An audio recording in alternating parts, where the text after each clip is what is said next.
আসসালামু আলাইকুম এভরিওয়ান, আশা করি তোমরা সবাই ভালো আছো। আজকে আমাদের 9th লেকচার। আমাদের লাস্ট লেকচারে আমাদের টপিক ছিল লাইসোসোম আর সেল ভ্যাকিউম। আজকে আমাদের টপিক সাইটোস্কেলেটন। তো আসো আজকে আমাদের ক্লাসটা শুরু করা যাক দেরি না করে। সাইটোস্কেলেটন আমরা কই পাবো? আমরা যদি আবার একটা সেলের ফিগার আঁকি, তো আমরা দেখবো সেলের মধ্যে এরকম কিছু ফাইবার থাকে। মনে করো যেখানে সেখানে অথবা পেরিফেরিতে সেলের মধ্যে এরকম আমাদের কিছু এই যে ফাইবারগুলো দেখতে পাচ্ছ, এগুলো হচ্ছে আমাদের এদেরকে বলা হয় সাইটোস্কেলেটন। এখন স্কেলেটন কই আছে? আমরা যদি নিজেদের দিকে তাকাই তখন আমরা দেখতে পাবো যে আমাদের একটা পার্টিকুলার শেপ আছে। এই শেপটা থাকার কারণে আমরা আমাদের বডিতে স্কেলেটন মানে আমাদের কঙ্কাল যেটাকে বলা হয় বাংলায়, তো আমাদের বডিতে কঙ্কাল থাকার কারণে আমাদের একটা ডেফিনিট শেপ পাওয়া যাচ্ছে। তো ঠিক একইভাবে আমাদের সেলের মধ্যে একটা কিছু ফাইবারস থাকে যার কারণে আমাদের সেলটা তার স্ট্রাকচারটা মেইনটেইন করতে পারে। তো এই জন্য তাদেরকে বলা হয় সাইটোস্কেলেটন। সাইটো মানে আমরা পড়ছিলাম যে সাইটো মানে কি? সাইটো মানে যে কোনো কিছু বোঝাবে যে সেল। সাইটোলজি তোমাদের মনে আছে হয়তো, সাইটোলজি আমরা কার ব্রাঞ্চ? Physical biology. এখানে সেলের মনে করে স্ট্রাকচার, ডিস্ট্রিবিউশন এগুলো নিয়ে আলোচনা করা হবে। সাইটোস্কেলেটন মানে বোঝাচ্ছে যে স্কেলেটনটা আমরা সেলের মধ্যে পাবো। তাহলে সাইটোস্কেলেটন আমরা কই পাবো? এটা হচ্ছে সব ধরনের সেলে পাবো। found in all types of cell। তাহলে এগুলো সব ধরনের সেলের মধ্যে আমরা সাইটোস্কেলেটন পাবো। এদেরকে বলা হচ্ছে সাইটোস্কেলেটন। এখন সাইটোস্কেলেটনের আবার আমাদের টাইপস কয়েকটা আছে, যেমন মাইক্রোটিবিউল, মাইক্রোফিলামেন্ট,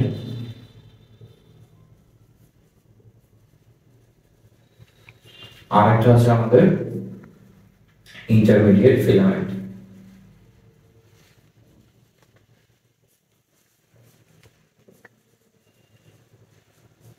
তাহলে এই 3 টাইপের সাইটোস্কেলেটন আমরা আমাদের সেলের মধ্যে পাবো। এখন এদের আমাদের যদি ওভারঅল ফাংশনে আসি, আমরা একটু আগে বললাম যে স্কেলেটনের কাজ কি? কোনো কিছুর একটা ডেফিনিট শেপ সে মনে করো যে কোন দিবে, তাহলে আমরা ফার্স্ট বলতে পারি helps in maintaining rigidity of the cell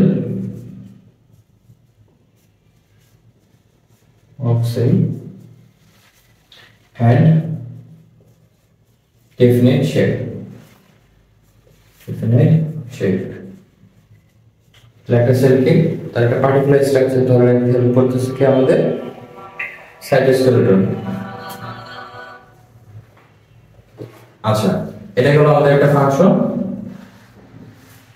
তো আমি যেগুলো বোর্ডে লিখেছি তোমরা অবশ্যই খাতায় লিখবা এবং যে ফিগারগুলো আছে সেগুলো আঁকানোর চেষ্টা করবা, তাহলে তোমাদের বুঝতে অসুবিধা হবে না।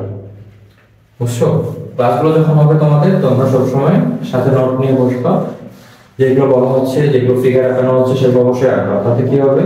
প্র্যাকটিসটা তোমার হয়ে যাবে। নেক্সট ডে যখন তুমি রিভাইজ করবে তখন তোমার জন্য সেটা সুবিধা হবে। আমাদের ফাংশন একটা গেল হচ্ছে কি, সে সেলকে একটা পার্টিকুলার শেপ এবং সাইজ দিচ্ছে। তারপরে আমরা আরো একটা ফাংশন বলতে পারি সেল ডিভিশন।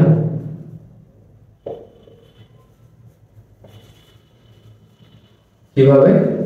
মনে করো এটা একটা সেল, সে যখন দুটো সেলে ডিভাইড হয়ে যাবে, এই যে মাঝখানে আমাদের একটা সেল প্লেট তৈরি হয় সেল ডিভিশনের সময়, সেটা ফরমেশনে আমাদের সাইটোস্কেলেটন হচ্ছে ইনডিরেক্টলি হেল্প করবে।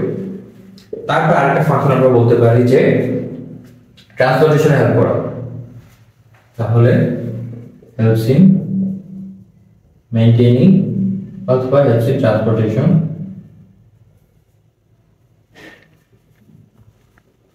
ট্রান্সপোর্টেশনের মাধ্যমে সে কিসে হেল্প করতেছে? মনে করো যে যোগাযোগ, মানে একজনের সাথে আরেকজনের যাতে ইন্টারঅ্যাকশনটা, মানে সেলের মধ্যে এক সেলের মধ্যে একটা বিভিন্ন সাবস্টেন্স অথবা অর্গানেল যেগুলো থাকবে তাদের সাথে ইন্টারঅ্যাকশনেও সে হেল্প করে থাকে। তাহলে এটা একটা আমরা ফাংশন লিখতে পারি। এখন সাইটোস্কেলেটনে আমরা যদি ফিগারগুলো দেখি, আমরা 3 টাইপস দেখলাম। কি? মাইক্রোটিবিউল, মাইক্রোফিলামেন্ট, আর এটা হচ্ছে ইন্টারমিডিয়েট ফিলামেন্ট। তো মাইক্রোটিবিউল এর সাইজ হলো টিউব লাইক, এই জন্য টিউবুল বলা হয়। ফিলামেন্ট কারণ হচ্ছে থ্রেড লাইক, আর ইন্টারমিডিয়েট বলা হচ্ছে কারণ এই যে মাইক্রোটিবিউল এবং মাইক্রোফিলামেন্ট এদের দুজনকে একসাথে ধরে রাখবে কি ইন্টারমিডিয়েট ফিলামেন্ট। আচ্ছা, তো এই ইন্টারমিডিয়েট ফিলামেন্ট, মাইক্রোটিবিউল এগুলো কি আসলে? এগুলো আসলে প্রোটিন স্ট্রাকচার। তো প্রোটিনে আমাদের সব ধরনের সাবস্টেন্সে ফাইবার যাই বলো, আমাদের সাইটোস্কেলেটনে আমরা পাবো অ্যাক্টিন, মায়োসিন, এই প্রোটিন ফাইবার পাবো, প্রোটিন ফাইবার। এই অ্যাক্টিন এবং মায়োসিন আমরা আরো কিছু জায়গায় পাবো।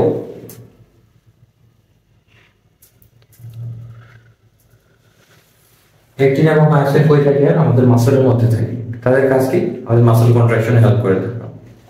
তাহলে অ্যাক্টিন এবং মায়োসিন প্রোটিন থাকবে কোথায়?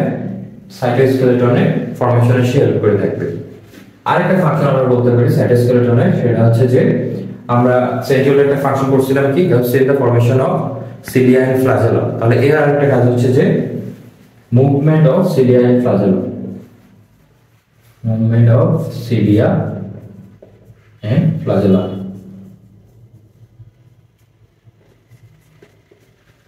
ক্রিয়েশন করবে সেন্ট্রিওল, মুভমেন্ট করবে সাইটোস্কেলেটন। তাহলে এগুলো হচ্ছে আমাদের সাইটোস্কেলেটন। সাইটোস্কেলেটন কয় টাইপের হতে পারে? 3 টাইপস। কি কি? মাইক্রোটিবিউল, মাইক্রোফিলামেন্ট আর ইন্টারমিডিয়েট ফিলামেন্ট। কই পাওয়া যাবে? কোন কোন সেলে? সব ধরনের সেলে মূলত পাওয়া যাবে। এদের ফাংশন হচ্ছে একটা আমরা বললাম সেল ডিভিশনে হেল্প করবে সে, তারপর হচ্ছে ট্রান্সপোর্টেশনে হেল্প করবে, তারপরে মেইনটেইনিং কানেকশনে হেল্প করতেছে, মুভমেন্ট অফ দা এই আমাদের সিলিয়া এন্ড ফ্লাজেলা এটা তো হেল্প করে থাকবে।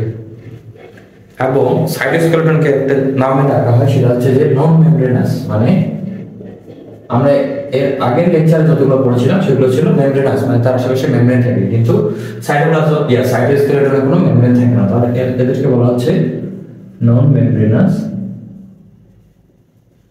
অর্গানেল।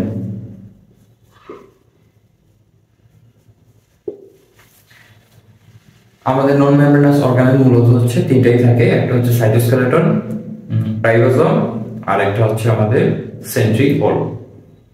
সেন্ট্রিওলের ফাংশন আমরা যখন পড়বো তখন তোমরা জানতে পারবে যে সেন্ট্রিওলের একটা কাজ ফর্মেশন অফ এই সিলিয়া এন্ড ফ্লাজেলা।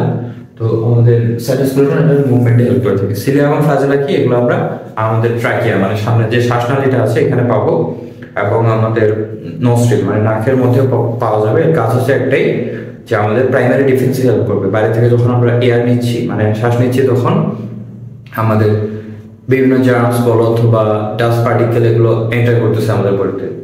তো এই সিলিয়া এবং ফ্লাজেলা এরা হচ্ছে অনেকগুলো প্রজেকশন, হেয়ার লাইক প্রজেকশন। এদের কাজই হচ্ছে আমাদের বাইরে যে কোনো ময়লাপদ যেগুলো থাকবে সেগুলোকে সে প্রাইমারিলি সে ডিফেন্সটা করবে।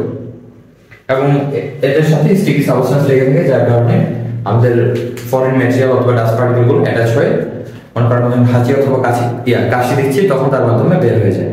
তাহলে এই মুভমেন্টটাতে কি হেল্প করে থাকে? সিলিয়া এবং ফ্লাজেলা, সাইটোস্কেলেটন, এবং তৈরি করবে সেন্ট্রিওল। এটা আমরা নেক্সট লেকচারে পড়ে থাকবো। তো আশা করি তোমাদের এটা সম্পর্কে কোনো প্রশ্ন থাকবে না। যদি থাকে তাহলে তোমরা অবশ্যই কমেন্ট করে জানাবা। সবাইকে ধন্যবাদ।